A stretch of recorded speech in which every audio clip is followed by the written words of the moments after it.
Hey everyone, welcome to another episode of Easy Conversations, a podcast about having easy conversations. I'm your host, Furkan Dandia. In this week's episode, I sit down with Nik Novak. Nik has recently started a brotherhood called Ascending Men. In this episode, Nik shares his experience in the pickup game and what he learned from that experience. Nik and I also talk about the role of men in society and relationships and how men can continue to show up in relationships and what they need to ask for a healthy relationship. I hope you can get a lot out of this episode, and if at the end you could leave a 5-star review, I would truly appreciate it. Great, Nik. Thanks for joining the podcast. Super grateful for you to take the time and accommodate me around your busy schedule. So really appreciative. And before we get into it, I just want to give you an opportunity to introduce yourself, talk about what you've been doing, where you're from, and a little bit on the work you're doing in the Ascending Man and stuff like that.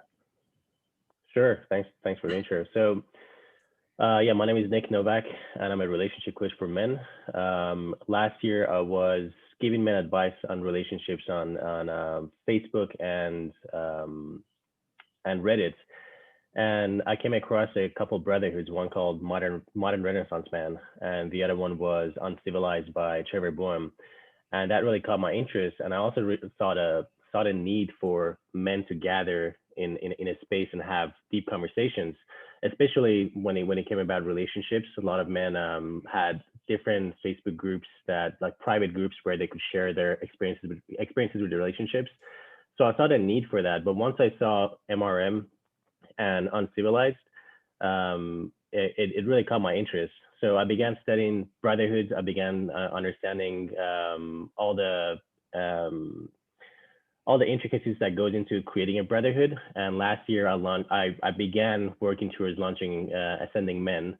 So I started an Instagram page and began posting there. And a couple months ago, I launched Ascending Men. Right now, we're a group of eight men that hold this space, and we focus on honor, leadership, truth, and courage, and being authentic. And after 10 meetings, right now we're 4 meetings in, we're going to open the group for more people to join in. So that's like a summary of what I've been up to in the last year. And right now I'm living in Phoenix, Arizona. Originally, I'm from Dallas. Also traveled to the Middle East and lived there for quite some time, about 12 years. And I came back to the States when I was 15. Cool. Yeah, that sounds really interesting and quite the experience, I guess, when you're in the Middle East, because obviously the perspective on relationships there is a lot different. Yeah, definitely.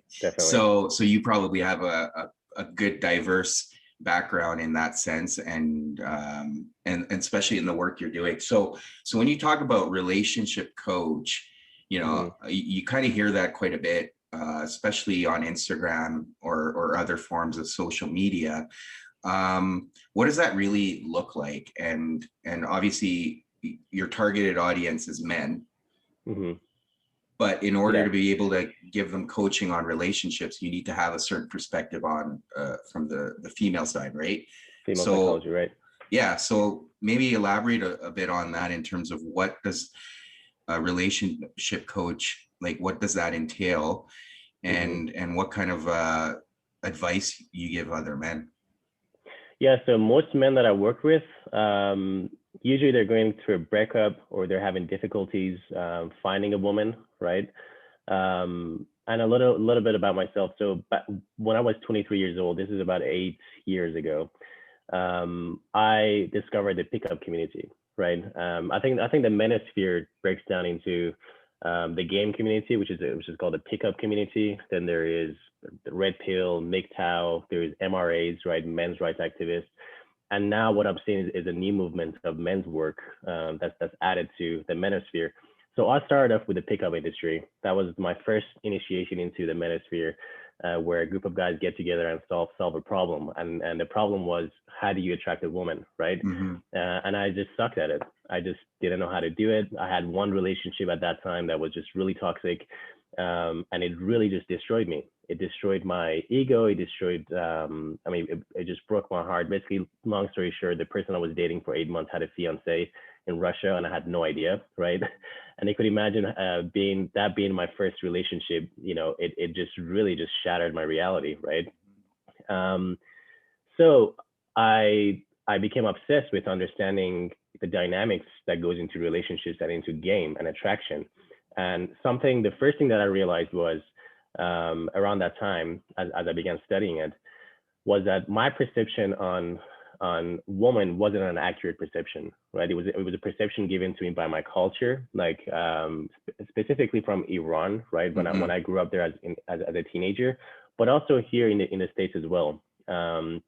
And when you have a false perception of reality, you begin reacting to your reality, which is false, authentically, but at the same time, your reactions won't be as effective, right? So you might choose certain behaviors based on what you understand about women, how to attract them, how to keep them happy, how to draw boundaries, and all these things. But what happens is if you're reacting based on falsehood, nothing's gonna work in your life, right? It's better to just face reality and get as close as you can to the truth in order to have a good life. So not to get too deep, that was one thing that I realized, and I think one of the cultural shadows that we have today in the West is to deny the feminine nature, right? The biology that goes behind our impulses, right? Things like hypergamy, things like female solipsism, all these concepts I wasn't aware of as a guy. What does it really take to attract a woman? So I became obsessed with it, and I saw how over the years I was getting better at for example, my confidence was getting better the more I understood the dynamics of man-woman relationships, and I began attracting towards myself higher quality women. The more I tried to basically practice game at the time, right? And my main focus was on the externals, which was basically memorizing pickup lines and all these things. That's how most people get into it. But then after a couple of years, I realized it's not about that. It's about who I am, right? It's about how I carry myself. It's about having boundaries as a man, right? And there was one negative thing that came out of this that I want to get to, but over the years, what I realized was I was understanding my manhood through the eyes of a woman because I was practicing, game and going out and approaching women and dating multiple women and kind of just going crazy with it in my early 20s. But what that did, though, although I was becoming more masculine, I was becoming more confident, learning how to draw boundaries and all these things.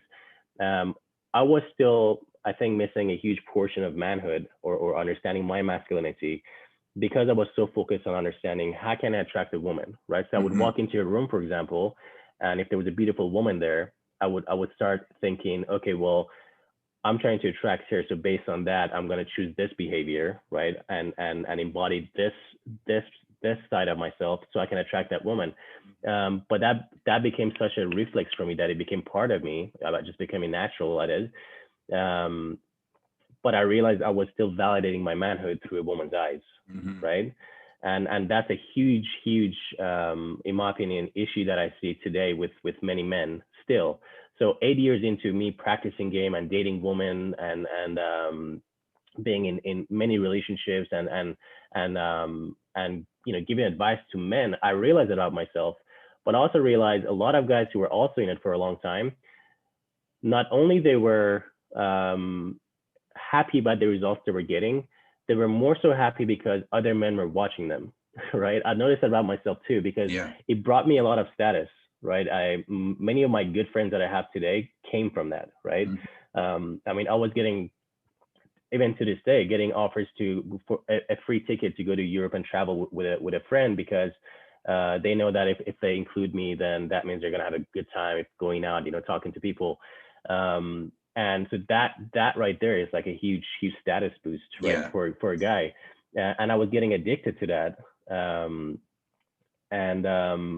and that also was one of the realizations that I had, that a lot of guys, what's also missing in today's culture is that we lack brotherhood, right? Mm-hmm. And we're so hungry and we're starving so much for a connection to another man, where we can share our pains, where we can be seen by another man, that we're willing to go, we're willing to make some really crazy decisions just so we can prove ourselves to other guys, right? Mm-hmm. Mm-hmm. Um, so yeah, I kind of forgot even the question. I think you asked, when it comes to relationships, what kind of advice I get, right? I give. Was that the question? Yeah, no, I think that's, I mean, the stuff you've touched on, the background behind it and what inspired you is really important, because I think that tells part of the story. And then we could get back to the relationship advice question in a bit here, but I wanted to explore some of the stuff you mentioned. Sure. And I think part of it was, like you said, your ego was shattered, and it was so important for you to figure out, okay, I'm not going to let that happen to me myself again, right? Mm-hmm. So I'm going to figure out this game, and you did all that work. And you touched on it. I think it was getting that validation from women, but also, like you said, it was an ego inflation when other men saw you performing, right? Mm-hmm. At this high level. So then you talk about the whole brotherhood piece, and so how does that like translate from where you were in terms of getting all this recognition from your peers, and then also from other women? How does that translate into the brotherhood piece? And I know you talked about the connection, Mm-hmm. but when I see right now a lot of men carry big egos, right? And for them it's like, yeah, the fact that if they can pick up women, that's great, that's a huge ego boost, and they don't want to show that vulnerable side of themselves to other men, Mm-hmm. because they almost consider these other men competition. Yeah. Yeah. One thing that I ask men, I actually posted this on a Facebook group that I'm in. Um, how often do you boast about, your scores, when you go out and meet women, and maybe you pull a girl home, or you Mm-hmm. take a girl on a date? How often do you have to like text your friends? And almost everybody was like, yeah, we do it every single time, right? And it's interesting because it's true, right? You want your brothers to know about your achievements, but also you're trying to be recognized by other men, right? Even when you date a beautiful woman and you go out, you're kind of like telling your brothers, hey, this is, look what I can do, right? It's like an ego boost, but I also think that's a beautiful connection that men have with each other, right? If you're conscious of it, Mm-hmm. right? And the piece about that, I think, is the reason for brotherhood, that one of the main reasons that I see is that there are certain kinds of validations that you can't get from women.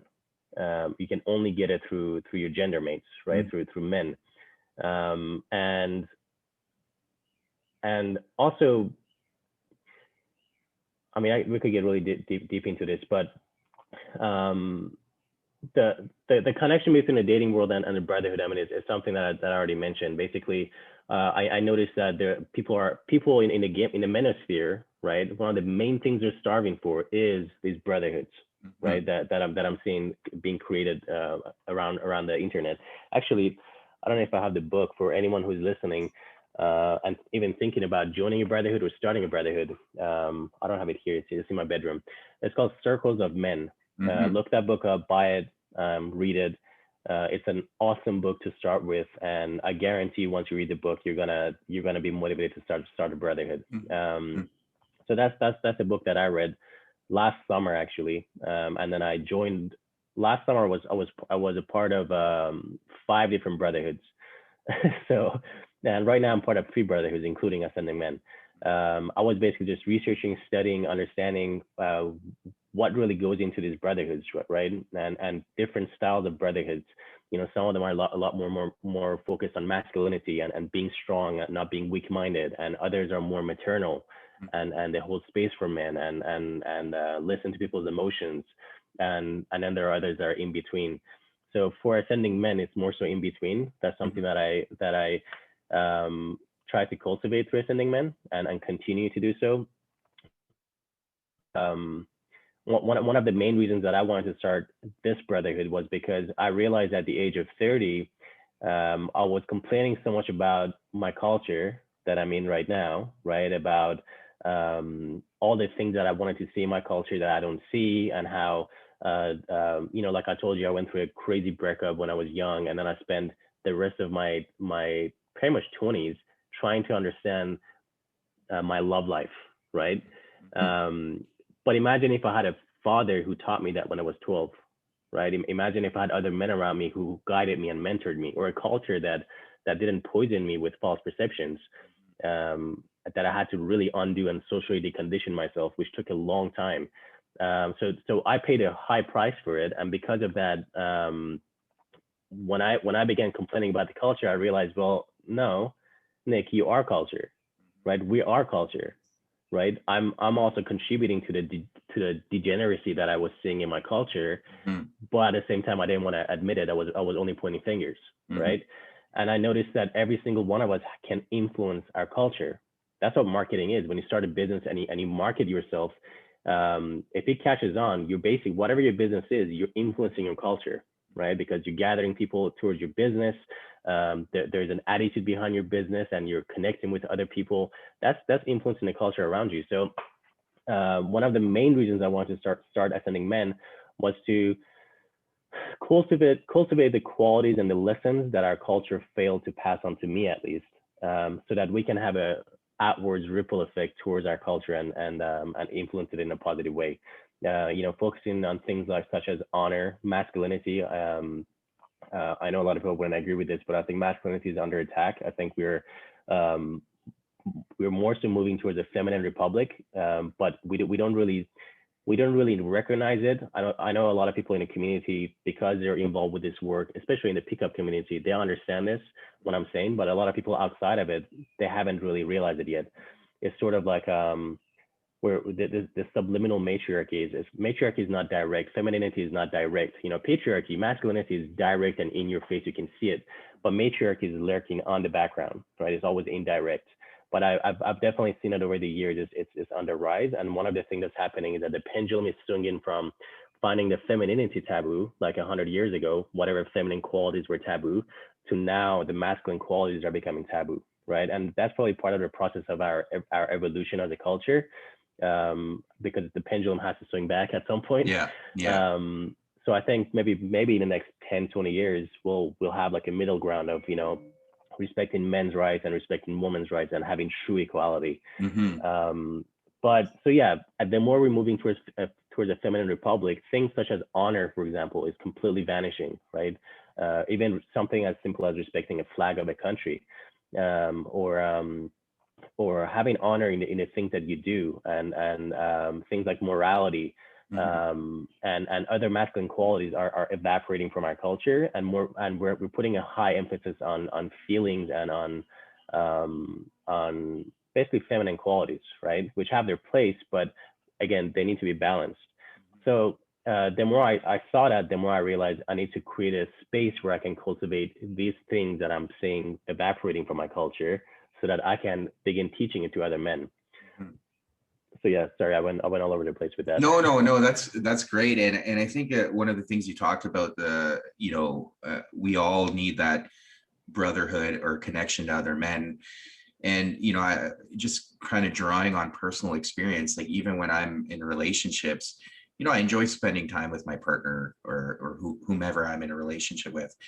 But then there's a time where I need that space with just hanging out with my friends, with my boys, and just, whether it's playing poker or just going out or going for a meal or whatever, you need that time. And to your point, we all need that connection, because I've seen it happen, and myself included. You kind of get in a relationship or you get married and you just don't have time to spend with your friends, and then you struggle, right? There's this internal struggle. You just can't figure out what's going on.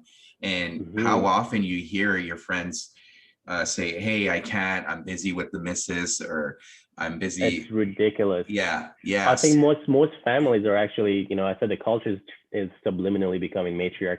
I think most Western families are matriarch, are very matriarch, because if the woman's not happy, the relationship is in trouble.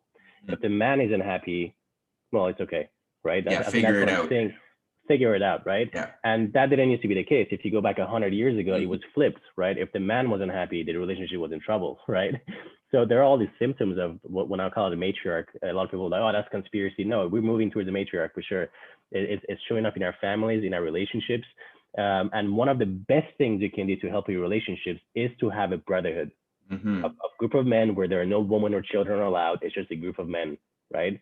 That's been the case throughout humanity, right? But now we're throwing that away, right? And something men do to each other that women I guess don't understand, especially now in a mainstream level. We're trying to also get rid of that. If you ever do martial arts, what happens is if you're wrestling with a brother, right, and practicing, that person's going to push you to your limits, right?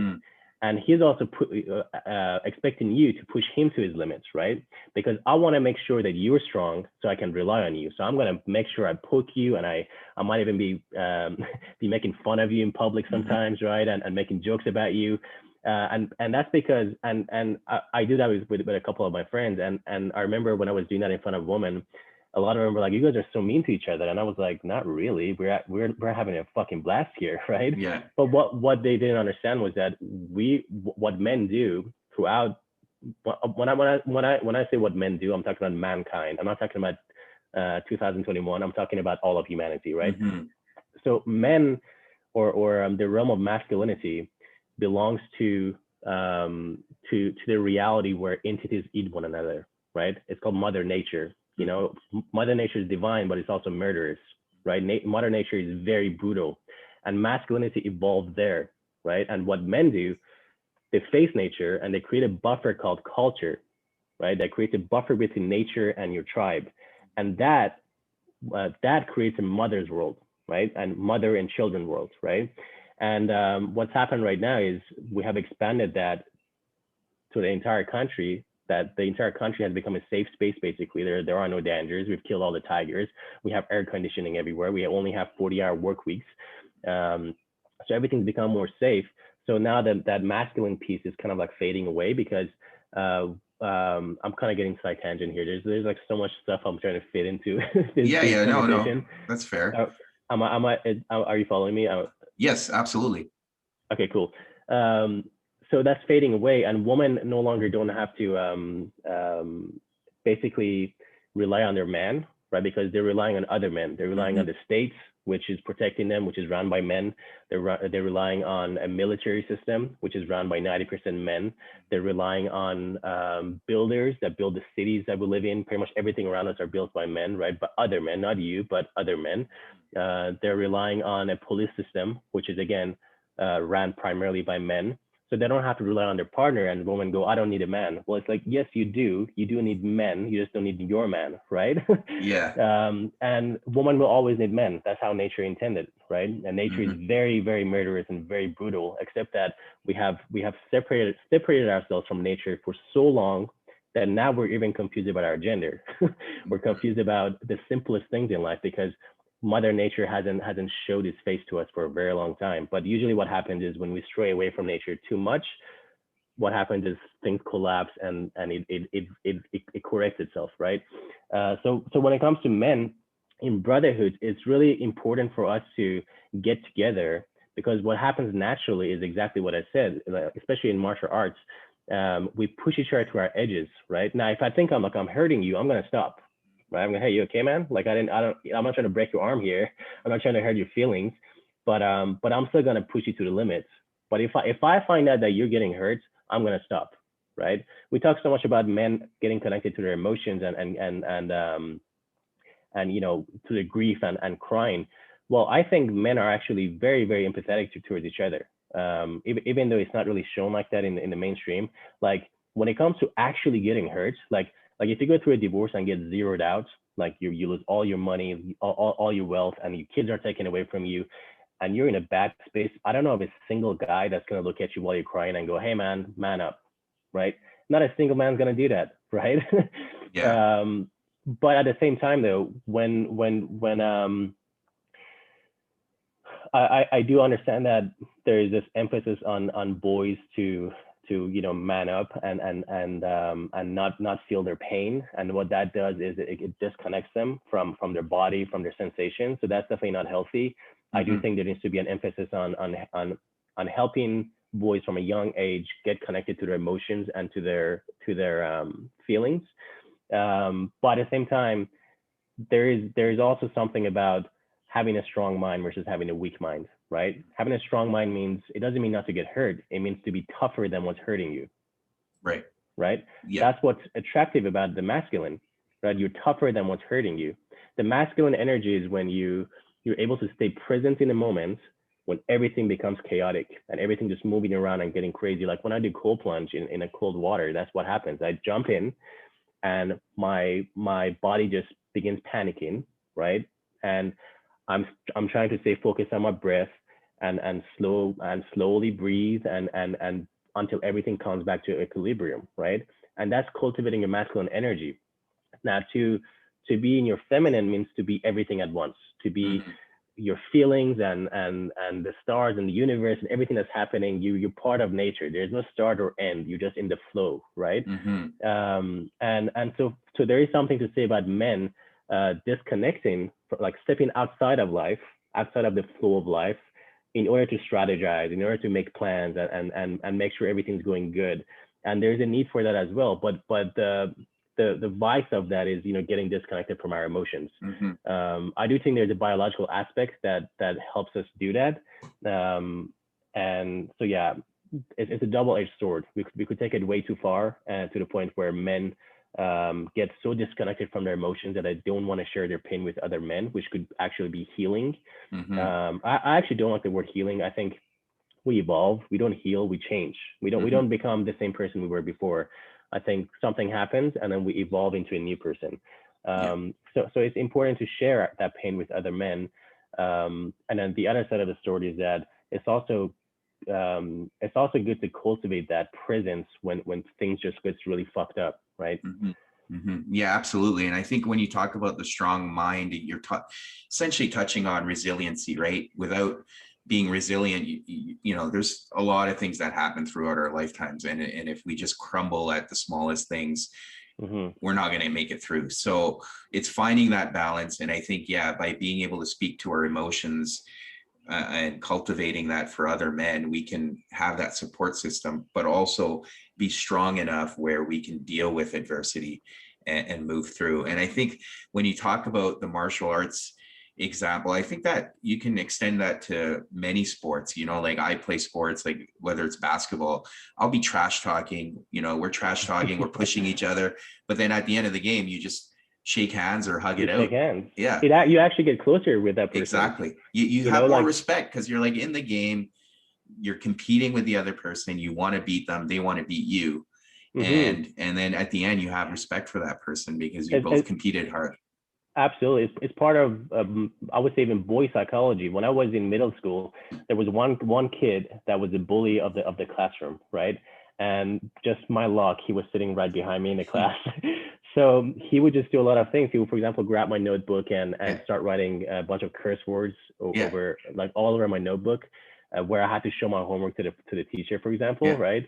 So he would stress me out like things like this. And one time I messed with him. I basically took the notebook and went to the teacher to show him, but I was showing him a different page, but he thought I was showing him the stuff that he had done to my notebook. So he got really afraid, and you could tell he was afraid. And I came back and I said, haha, see, you got scared, right?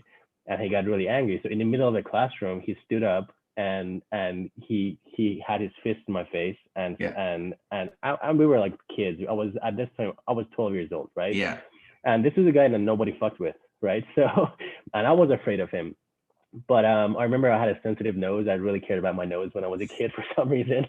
But he slowly tapped my nose just once, and I stood up. And this is the first person I've ever punched in the face.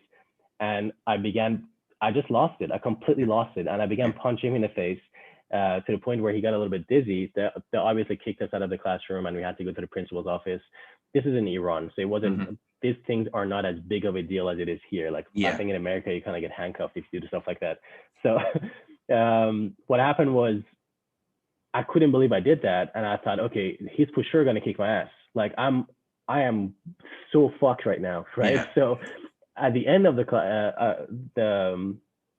school day, I would actually leave my classroom early, and leave our school from the back door, Hmm. so that I don't have to face him or his friends, because I thought they're gonna jump me, Yeah. and I was really afraid.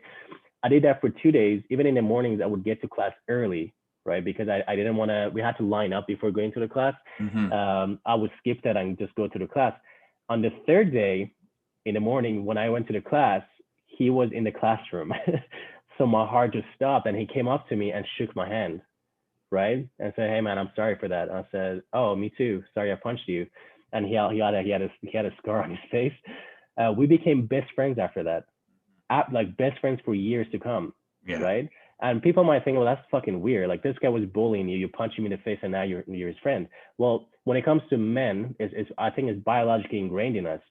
We're gonna challenge each other, right? And if you're weak, if you act like you're weak, you're gonna be challenged even more, right? Hmm. Or we're not gonna trust you. I want to make sure I can trust you when shit goes south. I want to make sure you're at your best and you're strong, so that I can trust you. And I'm gonna do the same for you, because you and I are supposed to face nature, which is a lot more fucking murderous than us hurting each other, right? So I think that's a beautiful piece about manhood that's often misunderstood. And it's looked upon as this dark side of manhood, of guys just being competitive and trying to put each other down. No. We just want to make sure we're strong, right? So that when imagine if in the last 24 hours everybody in the world told themselves to be strong, what kind of it would make a difference in the world, right? Wouldn't you agree? Yeah. And that's something that you can cultivate in a brotherhood, right? Holding each other to your edge. Now, in ascending men, the way we do that, we don't like punch each other in the face. Although we do want to include wrestling in our retreat that's coming up this summer. What we do is we tell each other the things that we're afraid of doing in our lives, Hmm. and then we hold each other accountable on doing so, right? So one of the guys was really afraid to put his face out there and talk about something that he wants to talk about. So we held him accountable. Everyone in the brotherhood held him accountable to do so, right? And he did it. Now, for him, that was his edge, right? Every man has their own edge. Like my level of discomfort could be different from yours, but the point is to identify your edges, right? And then be around men who are in the habit of stepping into your edge, because just by the virtue of osmosis, you're gonna begin doing the same things. Hmm. Yeah, yeah. No, and I think that's important. And I know like there's a lot of stories about Kobe Bryant, and he was known for that. He was known for Mm-hmm. like pushing his peers to their edge. Um, Mm-hmm. and that was very important. I think that's where a lot of people respected him, because for him it was important that he was around people that were also pushing themselves like he did, right? And Yeah. you need that energy around you, I guess. Um, so now I think coming back to that conversation about relationships. Mm-hmm. So we've talked about the importance of understanding ourselves, building a brotherhood. Now, how does that translate into relationships, especially in the work you're doing Mm-hmm. around the coaching piece of it? What are you telling men how to show up in relationships, and what are some tips you can share? Um, for the time we have left, I would like to share one thing that I focus on is men understanding their terms and non-negotiables. That Mm-hmm. is huge, right? If you don't have your boundaries define who you are, right? Mm-hmm. Like it makes who you are as a person. And a woman wants you to have boundaries, right? It's attractive to be a guy who knows what he wants in life, and he knows his terms and non-negotiables. Um, if that's something that I tell guys to focus on. If you don't know your non-negotiables, if you don't know your values, don't get into a relationship, because what's going to happen is you're going to get into a relationship and then discover those things as you go along, right? Your girl might go out there, and if you're in your 20s and you don't have much boundaries, she could be out there partying and clubbing without you, and that's hurting you, but you don't want to say it, but it's starting to poison your container of your relationship. And then eventually you bring it up, and it's going to cause friction. So it's like you're discovering your boundaries as you date women. Why don't you discover it first before you get into a relationship? Because now you can screen for the right woman, right? Yeah, so that's one of the biggest things that I would tell men. In terms of how to show up in your relationships, um, the way I see relationships now, it's more of a, so there's that person, and there's this third space, this container you guys are creating, right? And this third space needs to have its own standards, that if you want it to be a healthy relationship, it needs to be higher standards than the standards of your society, especially today in this demoralized world. You need to set the right standards for your, it's not a walk in the park, right? It also takes sacrifice. People often associate sacrifice with loss, like I'm losing something. Well, sacrifice is losing something for something being greater, right? So the container of a relationship, yes, it takes sacrifice, but it can create something so beautiful with a woman, right? Men and women are meant to be together. We're meant to complete each other, right? So focusing on that third space and finding a sacred, and holding space for your woman as well, and understanding the goals of that space, having a goal with that relationship. Where is it heading? Is it just a boyfriend girlfriend? We're just having fun and having sex, or are we building a family? Are we building an empire? Right? As a man, you need to have that vision set, because if you don't, if what I see a lot of guys do is they get in a relationship and they especially actually the guys that are really good at game. I noticed that in myself too. I would get in a relationship and I would just do the bare minimum to keep the relationship, because I wanted to keep that person's attraction, or that person was already chasing me. Yeah, well, that becomes very toxic, because now she's put into her masculine to chase you, because the masculine pursues the feminine, right? But when a woman's pursuing you, you're in effect pushing her into her masculine, right? And she's losing trust in your masculine when it comes to this container of relationship, right? Because she's the one who's, trying to move the relationship forward to the next level towards marriage, right? And not you. And a lot of guys wait, and go, okay, I'll just wait. And she's the one who kind of takes it from level one, let's say just level one being in an exclusive relationship, to a serious relationship. And let's say level 9 is marriage. She's the one who wants a relationship more than you do. And a lot of guys find comfort in that. So I would say have a vision for your relationship, take charge, right? And move it forward. Don't be afraid to want a relationship as much as she wants a relationship. Yeah. And also have your boundaries and values, so that when you find the right woman, so if a woman doesn't have your values, your core values and morals and non-negotiables, right? Like that doesn't respect your non-negotiables, she could be in her feminine and it could be in your masculine and cause that attraction. What happens is, though, over time, that thing's going to get fucked with. There's going to be arguments. She's going to be stepping into her masculine. You're going to get hurt and get into your feelings. And it's just going to mess up the sexual dynamic the sexual polarity in a relationship in the future. Versus if you find someone who matches your values, who sees the world through your eyes pretty similarly, and respects your boundaries, you can create a healthier relationship, and the sexual polarity isn't going to get fucked with in the future, right? She's going to have your values, have your standards, understand your non-negotiables in the relationship, then get into a relationship and choose the right woman before you get into a relationship.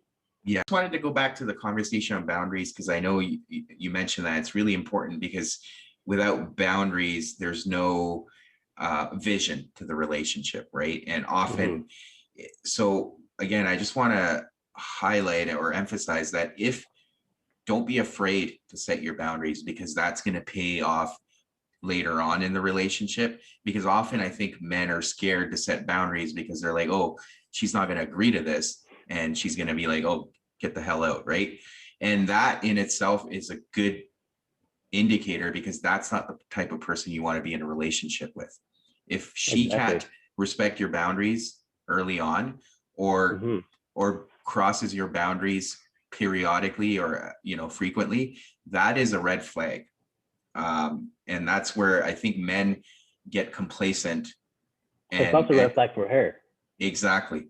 So she's gonna be like, if I can, women are like an expression of nature. Like, the feminine energy is nature. I think nature is feminine, and they're gonna test you, right? And they want you to be at your best. They want you to be, strong. And I know, like, there's a huge emphasis on on, get in touch with your emotions and cry and and I get the benefits of that. When it comes to sexual attraction, it just doesn't work that way. Women want you to be strong. They want you to stand up for the things that you want in your life, right? Because if they can walk over you, that means the rest of the world can walk over you. But if they can't walk over you, that means, okay, I can trust him with my life now, right? This is a guy that, even for me, isn't breaking his terms and his non-negotiables. I can trust this guy. Now I can relax into my feminine and follow his lead, right? Because I can trust him going out there and making it happen. Right. So that's the piece. And a lot of guys, again, they want to keep, like you said, they want to keep that relationship going, and they don't say the things that they want to say. And that's because they suppress a lot of emotions too, as well. So speaking of getting in touch with our hearts and our emotions, if we are to truly get in touch with our emotions, a lot of stuff will come up. I mean, one thing you and I talked about before was being territorial as a guy, right? A lot of women actually find that attractive, that a guy's like, you're my woman, right? I'm going to protect you. Like, this is my woman. Nobody fucks with her, right? Love that about men, right? And they would actually test you on that too. Like, when a woman starts flirting with other men and tell you, yeah, this guy talked to me, they want you to actually like speak up and go, hey, I don't like that. You're my woman. I don't actually like you to do that. A lot of guys do think, okay, well, I'm going to give her freedom because I want her to be around, right? And they repress that emotion, right? Instead of actually speaking it up. And it's also labeled as jealousy. That's exactly what we talked about. Yeah, it's labeled as something negative. So we're like, oh, I don't want to look like a jealous person. The analogy I gave was, if I have a car and it has a lock on it, and everyone's trying to get in, but it's locked, I'm still gonna get angry, even though I trust the lock that they can't get in. I'm gonna tell people to fuck off. Hey man, that's my car. Stop touching my fucking car. Yeah. Right? It's just, I'm a guy and I'm fucking territorial. That's my car. This is my apartment. That's my woman. Yeah. Back the fuck up, right? And there's something attractive about that in today's culture, that we don't connect to that until it's too late, or it's like about to get too late, right? Instead of actually seeing the early signs and speaking the things that you want. Now, if you don't know your terms and your non-negotiables and your values, you can't fake it. You can't just make a list and go, oh, I'm gonna pick this and that. Hey, here's what I want, right? You need to find out what are your values and your non-negotiables, then learn to speak them, and then go out and find a relationship. That to me will create a healthy relationship, and that's what women want. They want a man who has his boundaries and has his values set. Yeah, and I think it's important you mentioned that, you'll get tested, because I've also been in situations where I've been very honest up front, saying, these are my values, these are my boundaries. And, women have agreed. They're like, oh yeah, I that makes sense. Yeah. And then, a couple of months later, they start testing you, and it's like, and I've sat there and I'm like, I did all the right things. I was honest. I was upfront. I said exactly what I wanted, and she lied to me, or she just agreed with me to get in a relationship. And now she's, doing a 180. And again, in those cases, it's tough, because now you feel like it's that sunk cost fallacy, right? You feel like you've invested this time, you've put in this time with this person. No, I think you still need to stick up for yourself. And if that means demonstrate. Exactly. And if that means you're like, you need to go, like, this is over, like, I'm not going to accept these things. And that's important, because the more time you put in, and I've experienced that, because you're like, oh, maybe she may change or whatever. We've been together for a while now. I've invested all this time. The more difficult it gets. And then the woman doesn't respect you because you're not standing up for your boundaries. Absolutely. Yeah. A good quote I like is, discovery trumps disclosure. It's one thing to disclose your boundaries to a woman and say, hey, I don't like this about this, this and that. And she goes, oh, okay, yeah, thanks for letting me know, yeah, awesome, right? But then she does something and you're like, hey, I told you I don't like you to do that. Okay. And then she does it again. You're like, hey, it's like, dude, you keep disclosing your boundary instead of actually demonstrating it. Let her find out, walk away. If it's a non-negotiable, it's not up for debate. She can't even do it once, right? Let's say she stayed over at a guy's house and for a night. If that happens to me now, I'm completely blocking that person. Like, that's it. I don't care if they didn't do anything. The fact that she would do something like that and create that confusion in our relationship, I would just leave the relationship completely. But back in my 20s, I would try to argue and say that was wrong what he did. Like, all this is because I really wasn't um, in touch with my boundaries, and I was loose with my boundaries. So if for example, if this actually did happen to me one time at around like 11 p.m. Somebody knocked on our door, and it was me, a friend, and a girl. We were drinking and having fun, and I was like, who is that? And this is around Christmas time too. So the town it was a small town, and it was a college town, so people will leave the city. So it was dead. Nobody was there. So I get a knock on the door, and I open it, and I see this 6'3" maybe, dressed up in a very like dirty clothes with a flip phone, and this is 2018. And he's like, "Hey man, how's it going?" And he pushes himself into the door, and I just immediately went. I was shocked immediately, right? And I immediately just closed the door and locked it because I thought, what the fuck is this? Like, and this is a young town too. This guy was maybe like in his 40s. And I could tell he was a little bit drunk too. So I was like, I got afraid. And my friend's like, dude, why did you close the door? I was like, this guy could, I, who is this guy? This is a young Texas, Stephen Town. It's 11 p.m. and he looks like I don't know, like a homeless guy with what he's wearing. I'm not gonna talk to this guy, right? Mm-hmm. But then I began thinking about it. Well, my nice guy syndrome wanted to hold the door open and say, "Hey man, this is my apartment, and why do you want to come in?" And try to like debate, get into a debate and explanation on why is it wrong to push yourself into someone's door at 11 p.m. when you don't know them, right? Obviously, it's fucking wrong, right? Yeah. Because your life is being threatened. So in that case, my boundary was like, this is for sure my boundary. I know 100% this is my boundary. So I just closed the door, right? Right. Because I was certain about my boundary. Does that make sense? Yeah. So you have to become this certain about your boundary, right? You wouldn't sit down and get into a debate about a stranger trying to walk into your house because you have a door and you want to close it on specifically for that, right? Mm-hmm. So same thing with your boundaries. Become very certain about what your boundaries are, right? So that you don't get into debates about people, why they're in place. And no, I don't like that. Why? Because I don't like that. Mm-hmm. That's who I am as a person. I don't like being in a relationship where that happens. But Right. why? Because I don't. And that's the end of it, right? Yeah. Now, Yeah. sometimes you have to explain on a few things and on why you do things. But one thing that I teach guys is that, especially when they're suffering from the nice guy syndrome, is that again they disclose their boundaries so much they have to tell a woman and why and get all intellectual, and they do a great job, by the way, like teaching their boundary to someone. Like they can just guys can get really fucking intellectual when they talk, Mm-hmm. but then at the same time, in effect, you're telling her that you're not a man with boundaries. You're not even sure about your boundary, right? If I have to explain why it's wrong for someone to come into your house, then something's up, right? Mm-hmm. You don't have to explain that to people. It's my house, nobody can get in. That's it. That's the end of the discussion, right? Right. It's a masculine energy that's missing in men. When I was a kid, when my dad came home, he said, "Hey guys, go to your room." Um, let's say it was like 10 p.m. We didn't say why. We just went like, okay, we're going to the room because dad Yeah. said so, right?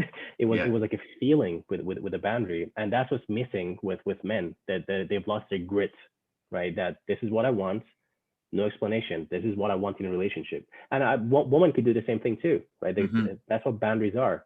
When we see the story of Einstein, which I don't really agree with his boundaries, but he wrote a list of boundaries for his wife of like, I only want to see you 2 hours a day. You don't come in when I'm working. You don't nag and all these things. And he was like, sign it or I'm leaving. She was like, fuck this. This is crazy. And he left. He was a man of his word. He had grit. Now, Yeah. I'm not saying his boundaries were correct, but men of, in those times before 60s, they had grit as men. You know what I mean? And Yeah. again, that's missing in today's feminine republic, in today's culture, because it's not cultivated in boys, because we're so attached to our mothers, and that separation really doesn't happen. And when it does happen, we try to replace it with relationships with other women Mm-hmm. instead of with a brotherhood. throughout time, what they used to do is they used to take boys away from their mothers, right? The mother would cry, the boy would cry around the age of 12 to Yeah. 16. Then they would do a bunch of crazy shit, but eventually they would reincorporate him into the men's world and create the strong connect. They would break the umbilical cord with the mother, and they create a strong connection between the boy and the men in the tribe, right? They transfer that relationship. That transfer doesn't happen these days. There's not a Mm-hmm. brotherhood you belong to. What happens is that the umbilical cord eventually gets cut, sometimes very late in life, with your mother. But then you begin trying to look for that relationship through other women. You try to Mm-hmm. validate your boyhood and your manhood into from a woman's eyes, like I talked about earlier, what I was doing. Um, and you wanna keep women happy the same way you want to keep your mother happy. The problem is that your mother was postmenopause, 47, 50 years old, and you wanted to be a good boy to your mother and impress her. Well, the same thing that impresses a woman in her 40s, 50s isn't the same thing that impresses a woman in her 20s. So Mm-hmm. you're bound to just get destroyed by women in the dating world. So I Yeah. just ended there. Yeah, no, I think that's a great analogy and explanation. Yeah, and I mean, again, I want to thank you for coming on here and sharing Mhm. your perspective on all this and all the work you're doing. I guess for listeners that want to find you on social media, what are some of the best ways to reach out and get a hold of you from that Mhm. end? Yeah, so Ascending Men, you could go on ascendingmen.com, but on Instagram at Ascending Men, not man, men, and also Nik S. Novak. So that's NIKSNOVAK. Y'all can reach out to me, schedule a free call to have a conversation. I genuinely like to help men and simplify the complexity of the relationship between men and women. Yeah, they could reach out to me and schedule a call. I do a lot of free calls because I love doing this. I love explaining things to people. And if you're interested in joining Ascending Men, like I said, there's a wait list for that. Right now, the founding fathers are setting the container, setting the agreements of the container and the goals of Ascending Men. And after our retreat, we're going to allow more men to join Ascending Men. And yeah, with that, I'm complete. Cool. Awesome. Thank you again. Thank you as well, man. Thanks for having me. Well, that's the end of the episode. Thank you again for tuning in. And as most of you already know, this is the last episode of season 1 of the Easy Conversations podcast. And I just wanted to take a moment to just show my gratitude for all the amazing guests that have come on this podcast and shared their stories and given me an opportunity to come on and have the amazing conversations we've had. I also want to thank everyone that's tuned in, whether they've tuned into one episode or a lot of them. I just want to thank you for taking the time to listen to the content, and I hope you've gotten something out of it. Season 2 will be coming out in a couple of months. I will be releasing a trailer in a few weeks to give you an idea of what we'll be doing here in the second season.